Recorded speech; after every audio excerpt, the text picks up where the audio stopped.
Salut, ici Valérie Letourneau. Vous écoutez Sport en vrac au 103.5 Cool FM. Au 103.5 Cool FM, vous écoutez Sport en vrac. Après un début victorieux à l'UFC en juin dernier, elle remontera dans l'octogone de l'organisation de Dana White le 13 septembre prochain au Brésil face à la favorite locale Jessica Andrade. Je vais aller rejoindre au bout du fil le Trouble, Valérie Letourneau. Bonjour Valérie, ça va bien? Salut Gabriel, ça va bien, merci. Quelques temps ont passé depuis ton dernier combat. Est-ce que tu as remarqué une certaine hausse de ta popularité et de ta crédibilité également en arts martiaux mixtes? Oui, je suis agréablement surprise. Pas surprise, mais je suis contente, c'est ça, ça fait du bien. Le fait, je pense, d'avoir fait un combat qu'on appelle une guerre de rue ou à peu près, quasiment un street fight, je pense que c'est un peu ce qui a monté un peu ta crédibilité également, surtout le fait que tu as gagné vraiment en popularité. Les gens ont comme fait, la petite Québécoise est là pour se faire un nom, puis elle l'a fait. Mm-hmm. Non, c'est ça, j'ai gagné beaucoup de respect, surtout du fait que je me suis fait vraiment, je voudrais dire, maganer la face au début du combat. Les 3 premières minutes ont été difficiles. Je pense que j'ai pu montrer que j'étais là pour me battre, puis que j'avais du cœur, puis j'ai pas lâché jusqu'à la fin, puis ça a été payant, parce que c'est ça qui a fait que j'ai gagné mon combat. Fait que, je suis contente. Je suis contente, c'est sûr. Est-ce que pour toi, c'était important de remonter dans la cage aussi vite? Oui, je voulais surtout pas perdre de bille. Ça, c'est une des choses qui m'avait donné une suspension de 6 mois parce qu'on pensait que je m'étais fracturé l'orbite, puis ça, je prenais ça difficilement parce que je pense que je l'ai déjà dit en entrevue, j'ai 31 ans, puis j'ai dans ma tête, j'ai pas de temps à perdre du tout. Puis je n'avais pas envie de m'arrêter 6 mois pour 6 mois d'arrêt, ça ne vient pas pour reprendre la bille. Fait que je suis juste contente qu'une semaine après, j'ai pu reprendre l'entraînement, puis qu'on m'a indiqué un combat aussi rapidement. Tu dis que tu voulais pas perdre de temps, puis je pense qu'on peut comprendre également avec l'adversaire que tu as choisi, parce que c'est une fille qui est quand même hautement classée dans les rankings de l'UFC, et t'as pas pris vraiment la plus facile. Là. Jessica Andrade, en plus, dans un affrontement au Brésil. Pour toi, c'est important de monter aussi vite dans l'échelon de l'UFC? C'est pas moi qui décide ça. On m'offre le combat, puis je suis pas placée pour refuser rien, mais honnêtement, je suis vraiment contente de l'adversaire qu'ils m'ont donné. C'est un beau challenge pour moi, puis je sais que je peux battre cette fille-là.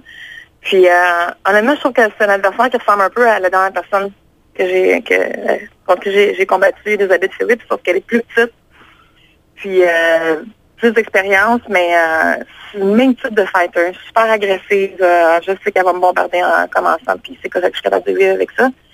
Mais pour moi, c'est sa place que je veux, être classée numéro 9, puis je sais plus je suis classée combien parce que je m'étais pas battue pendant un bon bout de temps à 135. Mais je peux dire que pour moi, c'est juste, je vois juste ça, je vois juste la place, je veux prendre ce numéro-là, je veux prendre ce ranking-là, puis après ça, on verra ce que ça peut m'amener, mais je me plaindrai pas de ça. Je suis vraiment contente de l'adversaire qu'ils m'ont donné. C'est sûr que tu es la négligée, mais je pense que c'est un rôle qui te plaît également. Oui, je vis mieux avec ça, honnêtement. Je trouve ça moins difficile, j'ai moins de pression. Je suis correcte avec... j'ai pas misère à être l'underdog. C'est correct pour moi, je suis capable de vivre avec ça. C'est moins de pression, c'est moins d'attention aussi avant le combat, puis ça nous permet plus de focuser ce qu'on a vraiment à faire comme préparation avant le combat. J'ai regardé quelques vidéos de Jessica Andrade. Elle semble être une combattante très complète, que ce soit au sol ou debout. Quelle sera ta stratégie, Valérie? Je peux pas vous dire toute ma stratégie, là, mais c'est sûr que je ne lâcherai pas jusqu'au bout. Je pense que c'est la première chose à faire, c'est de prendre tous les outils que j'ai puis de donner tout ce que j'ai jusqu'à la fin du combat. J'aimerais ça finir le combat, de ne pas laisser la décision entre les mains des juges. Ça m'inquiète un peu du fait que je me bats au Brésil. Puis je sais que c'est son pays. Puis j'ai déjà vu plusieurs mauvaises décisions là-bas que honnêtement, j'aimerais ça finir le combat, un KO par soumission ou peu importe, mais comme je dis tout le temps, je vais prendre ce qu'elle va me donner. Là. Ça me donne son bras, je vais le prendre. Si c'est un KO, c'est un KO. Mais j'ai tous les outils pour... j'ai pas besoin... Les gens ont vu juste mon stand-up, mais j'ai un bon sol aussi. Puis je travaille beaucoup ma lutte. Fait que peu importe où ce que le combat va aller, je vais prendre ce qu'il y a comme opportunité. Le combat qui aura lieu au Brésil, évidemment, la fille c'est une Brésilienne, la foule sera derrière elle. Par contre, ça peut être un effet négatif si, dès le début du combat, c'est toi qui le contrôle. Peut-être que la foule, à un moment donné, va demander à sa favorite locale d'en donner un peu plus et y ajouter un peu de pression. Est-ce que tu penses que en commençant le combat très fort, tu peux carrément mettre la foule sur son dos? honnêtement, j'ai pas vraiment pensé à ça, là. Non, je suis pas trop déconcentrée non plus par la foi.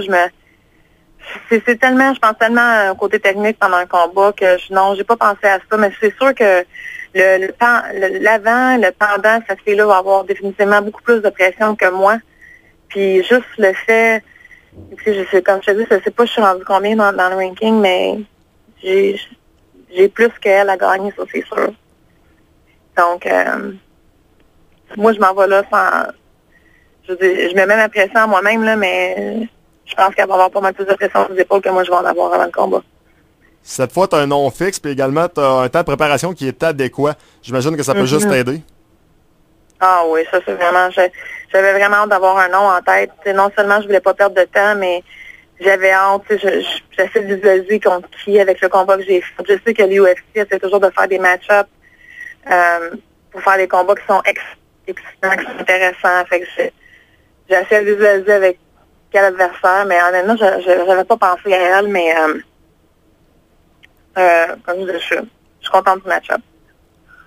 La dernière fois dans ta préparation, Valérie, tu étais séparée de ta fille, tu l'as mentionné. C'était quasiment une distraction parce que tu es une mère de famille, c'est normal. Tu es inquiète, tu veux savoir qu'est-ce qui se passe avec ton enfant. Est-ce que cette fois-ci, ta fille sera près de toi pendant l'entraînement? Oui, elle est avec moi présentement. C'est un gros plus pour mon moral. Mais je pense que je l'avais bien utilisé pour mon dernier combat. J'ai été bien entourée. J'ai des gens qui m'ont supporté et qui m'ont fait voir la situation un peu d'une différente façon, puis d'utiliser, disons, tout ce que j'avais passé à travers pour me donner la force de passer à travers le combat. Puis je pense que honnêtement, au bout de tout ça, ça m'a probablement aidé. Ça m'a donné bien plus de caractère, ça m'a donné... J'avais pas le droit de lâcher là, avec tout ce que je venais de passer. Mais ça fait du bien d'avoir ma fille à côté de moi. J'avais besoin de ça. Elle aussi, elle avait besoin de ça. Puis je suis contente. Je vais faire la majorité de mon camp d'entraînement avec elle. Probablement qu'elle va partir au Canada les 2-3 dernières semaines. Ça va être correct aussi. Ton camp d'entraînement, est-ce qu'on fait ça au grand complet en Floride? Oui. Oh oui, je suis ici. Puis je suis revenue ici peut-être 10 jours après mon combat à Vancouver. Puis j'ai repris l'entraînement, comme je dis, une semaine après. Puis non, je partirai pas d'ici. Je suis vraiment bien. J'ai tout ce que j'ai de besoin comme entraînement, comme coach. Puis les coachs connaissent bien Jessica Andrade. Fait que je vais avoir tout pour avoir une bonne préparation aussi. Puis c'est vraiment le fun que j'ai mon vrai 2 mois pour m'entraîner spécifiquement pour elle. Lors de ton premier combat à l'UFC, évidemment, la quête était d'obtenir cette première victoire. Maintenant, quel est le but à long terme de Valérie Letourneau? Je veux monter dans le ranking. C'est sûr que j'aimerais pas avoir un combat pour une ceinture, mais on dirait que je veux même pas penser à ça en ce moment. Je suis pas rendue là, mais pour moi, en ce moment, c'est de prendre la place, le numéro 9. Puis après ça sera peut-être le numéro 4, 5, 6. Puis après ça, on verra. Mais puis une autre chose aussi, c'est que j'espère qu'ils vont mettre les 125 livres d'ici un an ou un an et demi. Je pense qu'il y a plusieurs filles à 135 en fait qui devraient se battre à 125, mais vu qu'on n'a pas d'autres options dans l'UFC, c'est 115 ou 135, on reste dans cette catégorie-là, mais ça, c'est une autre chose que je suis contente aussi de mon adversaire. Je pense que c'est une fille qui devrait se battre à 125, donc je n'ai pas de désavantage côté physique. Je ne serai pas plus petite qu'elle, même probablement qu'elle va être plus petite que moi pour une fois, mais j'espère que d'ici un an ou deux, ils vont mettre les 125 livres. J'aimerais vraiment aller chercher une ceinture à 125. Dernière question pour toi, Valérie. J'ai posé une question à Patrick Côté dernièrement, puis je vais te poser exactement la même question. Avec la pause de Georges Saint-Pierre présentement, est-ce que tu crois qu'il est de ta responsabilité à toi, ainsi qu'à d'autres combattants du Québec en arts martiaux mixtes, d'en faire plus pour la visibilité de ce sport dans la province? Ben, j'ai toujours pensé comme ça de toute façon. Je pense que je veux que mon sport soit vu, je veux que mon sport soit compris, je veux que mon sport soit apprécié. Mais oui, là, ça nous tombe comme plus entre les mains parce que toute l'exposure beaucoup était sur Georges. Puis c'est notre temps, nous autres, de le faire voir, mais je ne mets pas nécessairement cette pression-là. Je pense que par la nature des choses, ça se fait tout seul. Je pense que c'est notre job de bien représenter notre sport, puis de plus en plus les gens le comprennent. Mais c'est ça. Valérie Letourneau, un gros merci pour l'entrevue, le temps accordé et meilleure des chances pour ton combat le 13 septembre prochain. Évidemment, les Québécois seront au rendez-vous devant leur téléviseur pour regarder ta performance. Merci beaucoup, Gabriel. Bye bye. À bientôt. Bye. Donc voilà, Valérie Trouble Letourneau dans Sport en vrac au 103.5 Cool FM.